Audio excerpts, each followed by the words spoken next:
Pwede pala ganun, basta-basta na lang kayo nagpapaputok. Hindi naman firing range yung lugar nyo. May kayabangan din kayo. Talagang hindi firing range sa lugar namin sir kasi airsoft game site ito, hindi to firing range talaga.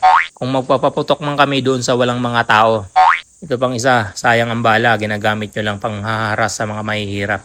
Unang-una sir, kami ang buibili ng mga bibis namin, tsaka paano namin to gagamitin sa pangharas. Para mas maintindihan mo sir, kami ay naglalaro lang ng airsoft. Happy hunting mga sir.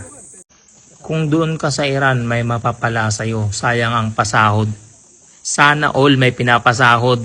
Sir, kailan mo ba kami pasasahurin habang naglalaro kami ng airsoft? Kung tuloy-tuloy kang manood sa akin sir at suportahan mo yung aking pagbablog, baka doon ako sa sahod. So yun lang sir, happy hunting sa ating lahat. Kawawa kayo pag mag-gira. Pero leader nyo sarap buhay. Kayo mga member wala ligo, wala kain, lagi gutom, wala tamang tulog, pangit higaan, hindi kutsyon. Pag may gira, karne norte, aray ko. Big shoutout nga pala sa Tactical Games Bohol. Ingat kayong lahat mga sir. Happy hunting.